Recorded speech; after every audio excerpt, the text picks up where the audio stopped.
Hello everyone, আশা করি তোমরা সবাই অনেক ভালো আছো, সুস্থ আছো। আমরাও ভালো আছি। আজকে হচ্ছে শুক্রবার আর এখন বিকেল 4:35। তো এখন থেকে ব্লগটা শুরু করলাম। কতটা কি পারি তোমাদেরকে শেয়ার করব জানি না, যতটা পারি তোমাদের সাথে শেয়ার করবো আর কি। সারাদিন তো কেটে গেল। আসলে ব্লগটা শুরু করলাম এই জন্যই, আমাদের সেই দিন দেখালাম না যে বারুণীর মেলা গেছিলাম, গঙ্গা বারুণীর মেলা। তো আজকে যাওয়ার ইচ্ছা আছে, কিন্তু মেঘের অবস্থাটা খুবই খারাপ। সকাল থেকেই আজকে মেঘের অবস্থাটা ভালো নয়, আর খবরেও দেখাচ্ছিল যে 2 দিন ঝড় বৃষ্টি হবে, শুক্র শনি। তো এখনও পর্যন্ত তো ঝড় টড় উঠেনি, কিন্তু মেঘ হয়ে আছে, ওয়েদারটা খারাপ। এবার দেখা যাক, ইচ্ছা আছে আজকে যাওয়ার, কি হয়। যদি যাই সেটা তোমাদের সাথে শেয়ার করবো যতটা পারবো, ঠিক আছে। মানে এখন যাব না আর কি, একটু সন্ধ্যের দিয়ে তারপরে বেরোবো আর কি, এরকম প্রোগ্রাম আছে। এবার কী হবে জানি না, এই হচ্ছে ব্যাপার। কাজে সকাল থেকে তো সেরকমভাবে রোদও ছিল না, একটু তো যদিও ছিল হালকা ফুলকা, আর এখন তো পুরো। তো ব্লগটা দেখতে থাকো, আই হোপ তোমাদের দেখতে ভালো লাগবে।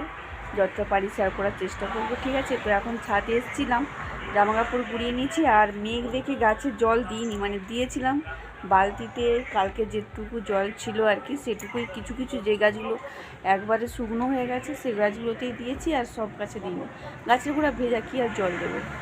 আর আজ আর কাল বৃষ্টি, ঝড় বৃষ্টি হওয়ার কথা মানে বলছে খবরে। কালকে আমাদের আবার মায়ের গান আছে, মানে আমাদের গ্রামের যে শীতলা মন্দির, মানে প্রত্যেক গ্রামেই হয় এটা, যে দেশ পুজো হয় বলে না, তো সেটা কালকে আছে। তো সেখানে প্রচুর বাতাসা, হলিউড হয়, বাতাসার সাথে চকলেট এসব হয় আর কি। তো কালকে কি হয় আবার দেখা যাক, আজকের দিনটা যাক, তারপরে কালকেরটা চিন্তা করা হবে। তো চলো, আমার পরে দেখা হচ্ছে তাহলে। সন্ধ্যের সময় 6:14, তো এখন বেরিয়েছি যে মেলায় যাওয়ার জন্য। চলো মেলায় গিয়ে দেখা হচ্ছে, ঠিক আছে। এই যে দেখো, আমরা মেলার সামনে চলে এসেছি। এই যে গেটটা এইরকম ছিল, সামনে গেট, আর গেটের সামনেই সব লোভনীয় খাবার, পাপড়ি চাট, ফুচকা, ভেলপুরি এইসব ছিল। তো তারপরে মেলায় আস্তে আস্তে ঢুকতেছি, আর সামনেই চলে, এই দেখো ভগবান কৃষ্ণের কত রকম সব ছবি, যেগুলো দেখতে এত সুন্দর লাগছে। সামনে থেকে দেখছে খুব সুন্দর লাগছে, তাই ভাবলাম চলো তোমাদের সাথেও একটু শেয়ার করি।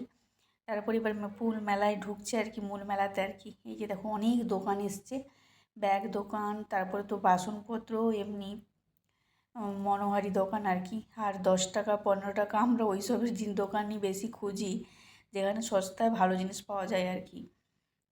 আমি পুরোটাই ভয়েস ওভার দিচ্ছি, কেন কি বুঝতেই পারছো, মেলায় তো মাইক মানে বাজছে, তো কপিরাইটের ভয়ে, তো সেই জন্য আমাকে ভয়েস ওভার দিতে হচ্ছে। এই যে 15 টাকা, 5 টাকার এখন না নেই, 7 টাকা 15 টাকা এইসবেরই জিনিস, যেখানে সেখানেই যাচ্ছিলাম। আর বাড়ি ফেরার পথে এটাই মুখের কাছে ছিল, এটা কিন্তু মিস করে গেছিলাম আর কি তখন। তো বাড়ি আসার পথে এটা তোমাদের সাথে একবার শেয়ার করে নিলাম। কী কী কিনলাম সেটা চলো বাড়িতে যেয়ে দেখাচ্ছি। আর দেখো ছেলের এই যে পছন্দের ঢোল, এটা কেনার জন্যই ও আজকে সকাল থেকে ওর বায়না যে আমাকে ঢোল কিনে দিতে হবে। কেনার বাড়িতে এসে গলায় ঝুলে বাজাচ্ছে। আর এই যে ওর জন্য অরুণ আইসক্রিম ফেমাস যেটা ছিল। আর আমি এই টুকটাক কিছু কিনেছি, ওরই ছেলেরই জিনিস, ওই যে লকেটগুলো, ও ব্যাগে ঝোলানোর জন্য কাঁচের বাটি, এই সব টুকটাক কিছুই তেমন কিনে নি। আর এটা শিবের, তো শিবের লকেট কেনার জন্য পুরো মেলা ঘুরে বেড়াচ্ছে, মানে সেরকম মনোনীত হয়নি। আমি টুকটাক কতগুলো জিনিস কিনেছি আর কি। আর মেলায় গেছি, জিলিপি কিনবো না সেটা তো হয় না। তো এই যে জিলিপি কিনেছি। চলো আজকের ব্লগটা এই পর্যন্ত। ভালো লেগে থাকলে অবশ্যই লাইক কমেন্ট করবে, আর অবশ্যই আমার চ্যানেলটা সবাই সাবস্ক্রাইব করে নিও। সবাই ভালো থেকো, সুস্থ থেকো, দেখা হচ্ছে নেক্সট ব্লগে।